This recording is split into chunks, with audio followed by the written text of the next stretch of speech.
Hello అండి, welcome to our channel. ఈరోజు నేను చేయబోయే రెసిపీ మీకు ఆల్రెడీ అర్థమైపోయి ఉంటుంది. రాగి ఇడ్లీ చేస్తున్నానండి.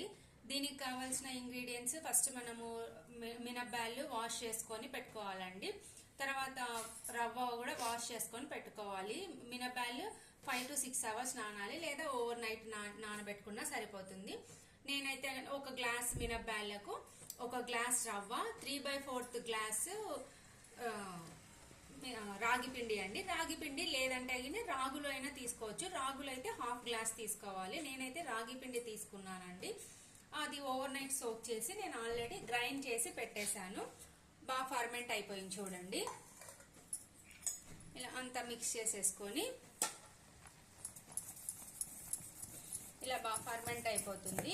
మనము మినప్పాలు ఒకటి ఎందుకు తీసుకోమన్నానంటే రాగి ఇడ్లీలు కొంచెం చల్లారిన తర్వాత సాఫ్ట్ గా ఉండవండి, గట్టిగా అయిపోతాయి. సో అందుకనేసి మినప్పాలు కొంచెం ఎక్కువ తీసుకోండి. నార్మల్ ఇడ్లీ కంటే కూడా మినప్పాలు కొంచెం ఎక్కువ తీసుకోవాలి, రాగి పిండి తక్కువ తీసుకోవాలి.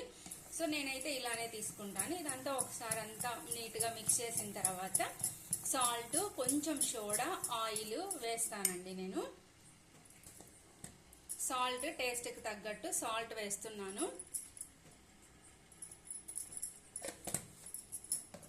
కొంచెం సోడా,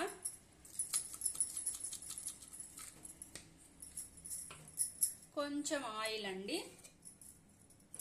ఆయిల్ వేస్తే కూడా బాగా ఫ్లఫీగా స్పాంజీగా వస్తాయి. సో నేను ఒక 2 టేబుల్ స్పూన్స్ వేస్తున్నాను. మనం తీసుకున్న పిండిని బట్టి మనము ఆయిల్, సాల్ట్, సోడా వేసుకోవాలి. బ్యాటర్ మన కన్సిస్టెన్సీని తగ్గట్టు మనం వాటర్ వేసుకోవాలి. అంతా బాగా మిక్స్ చేసేసుకొని ఒకసారి టేస్ట్ చూసుకోండి, సాల్ట్ సరిపోయిందా లేదా అనేసి. ఒకవేళ సరిపోకుంటే ఇంకా కొంచెం వేసుకోండి, సరిపోతుంది. ఇది బాగా మిక్స్ చేసుకోవాలండి.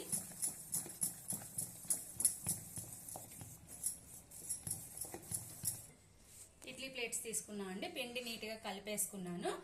మనకు ఇలా ఈ కన్సిస్టెన్సీ ఉంటే సరిపోతుంది. ఇప్పుడు ఇడ్లీ ప్లేట్స్ తీసుకున్నాను. దీనికి మీ ఇష్టం అండి, నెయ్యి అయినా రాసుకోవచ్చు, లేదంటే ఆయిల్ అయినా రాసుకోవచ్చు. నేనైతే నెయ్యి వేస్తున్నాను. కొంచెం టేస్ట్ బాగుంటాయి, పిల్లలు కొంచెం బాగా తింటారు అనేసి. ఇడ్లీ ప్లేట్స్ నేను ఇక్కడ షాప్లో చూసానండి, అలా తీసుకున్నాను. పిల్లలు కొంచెం షేప్స్ అది ఉంటే కానీ ఏదైనా మనం వెజిటబుల్ పెట్టి చేసినా కూడా తింటారు కదా అన్నట్టు.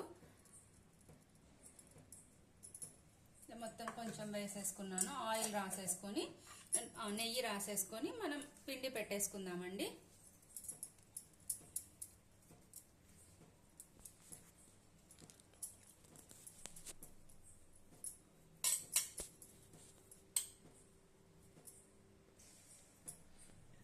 ఆయిల్ అంతా రాసేసుకున్నానండి. ఇప్పుడు నేను ఇడ్లీ బ్యాటర్ పెట్టేస్తున్నాను.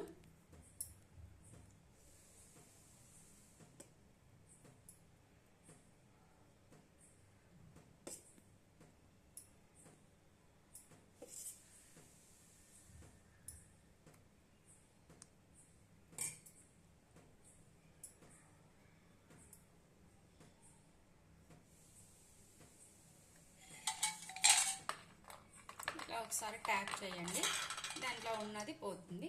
చిన్న ఇడ్లీలు పెడుతున్నానండి. సాంబార్ ఇడ్లీ, మినీ ఇడ్లీ, మనం ఏదైనా పిలుచుకోవచ్చు. చిట్టి ఇడ్లీ.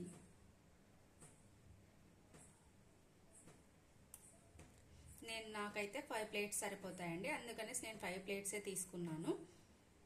మీరు మీ ఇడ్లీ పాత్రను పట్టించి మీరు తీసుకోండి.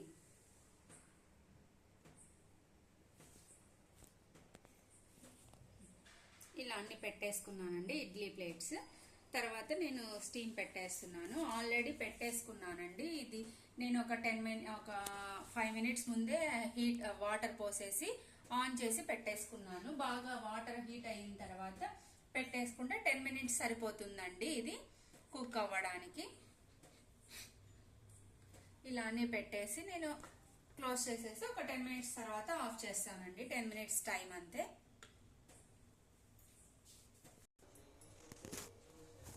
10 మినిట్స్ తర్వాత ఇడ్లీ రెడీ అయిపోయిందండి. మనము ఆ 10 మినిట్స్ ఆఫ్ చేసిన తర్వాత కూడా ఒక 2 మినిట్స్ ఉండి ఆవిరిపోయింది అనుకోండి, బాగుంటుంది. లేదంటే అంత ఇడ్లీ ప్లేట్స్కి అతుక్కుంటుందండి. సో ఒక 2 మినిట్స్ తర్వాత మీరు తీసుకోండి. ఇప్పుడు ఇడ్లీలు తీసుకుంటున్నానండి.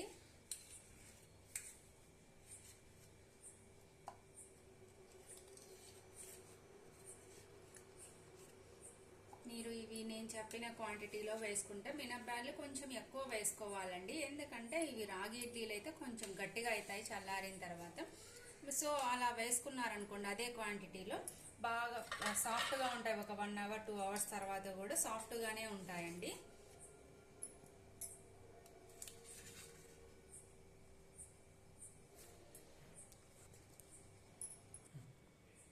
చూడండి ఎలా సాఫ్ట్గా ఉన్నాయో. ఇలా ఉంటాయి, చాలా సాఫ్ట్గా ఉంటాయండి. మనం ఇప్పుడు హాట్గా చట్నీ సాంబార్తో సర్వ్ చేసుకుందాం. ఇడ్లీ విత్ చట్నీ సాంబార్ అండి, పల్లి చట్నీ అండి. టేస్ట్ ట్రై చేసి ఎలా వచ్చిందో రెసిపీ చెప్పండి. Thanks for watching. Please share, like and subscribe.